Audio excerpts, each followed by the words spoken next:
ഇന്ന് ജനുവരി 30, 2025 മഹാത്മാഗാന്ധിജിയുടെ 77-ാം രക്തസാക്ഷിത്വ ദിനം.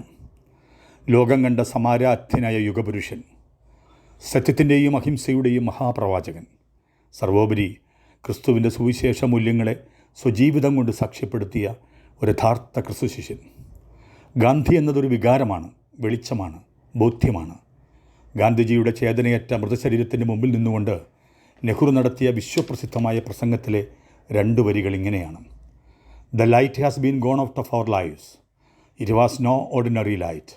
The light that has been illuminated our country last many years and will illuminating our country many more years.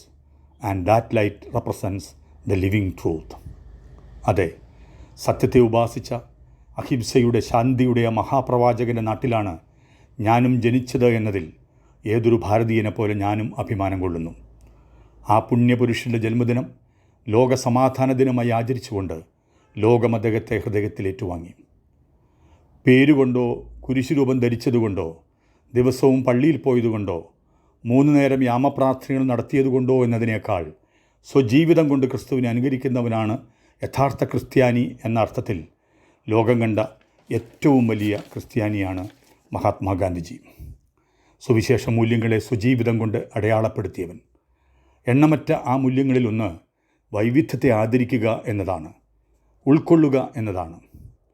വൈവിധ്യത്തിൻ്റെ കലവറിയായ ഭാരതത്തെ ഏകത്വത്തിൻ്റെ ഒരു ചരടിൽ അദ്ദേഹം കോർത്തിണക്കിയത് വൈവിധ്യത്തെ ഇല്ലായ്മ ചെയ്തുകൊണ്ടായിരുന്നില്ല, മറിച്ച് അതിനെ ആദരിച്ചുകൊണ്ട് തന്നെ അതിനുമപ്പുറമുള്ള ഏകത്വത്തെക്കുറിച്ചുള്ള ബോധ്യം നൽകിക്കൊണ്ടായിരുന്നു. അവൻ അധികാരമുള്ളവനെ പോലെ സംസാരിക്കുന്നല്ലോ. സുവിശേഷം ക്രിസ്തുവിനെക്കുറിച്ച് സാക്ഷ്യപ്പെടുത്തുന്നു.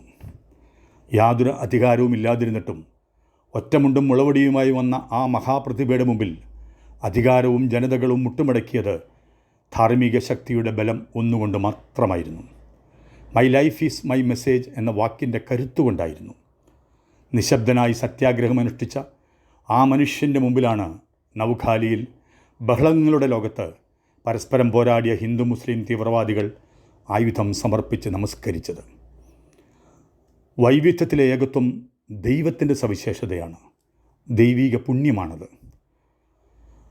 ഭാരതത്തിലെ സഭയായ സീറോ മലബാർ സഭയ്ക്ക് കൈമോശം വന്ന ആ പുണ്യം വീണ്ടെടുക്കാൻ ഗാന്ധിജിയിൽ നിന്ന് പഠിക്കാൻ നാം തയ്യാറെടുക്കണം. ഏകീകൃത രീതിയിലൂടെ ഏകത്വം എന്നത് മാനുഷികമായ കാഴ്ചപ്പാടും വൈവിധ്യത്തിലൂടെ ഏകത്വം എന്നത് ദൈവികമായ കാഴ്ചപ്പാടുമാണ്. ഗാന്ധിജിയുടെ ഈ രക്തസാക്ഷിത്വ ദിനത്തിൽ അധികാരഗർവിൽ ആണ്ടുപോയ സീറോ മലബാർ സഭാ നേതൃത്വം വൈവിധ്യത്തിലെ ഏകത്വം യഥാർത്ഥ ക്രിസ്തുശിഷ്യനായ വിശുദ്ധ ഗാന്ധിയിൽ നിന്നും പഠിക്കാൻ തയ്യാറെടുക്കുക. ആദരവോടെ, ബിജു തോമസ്.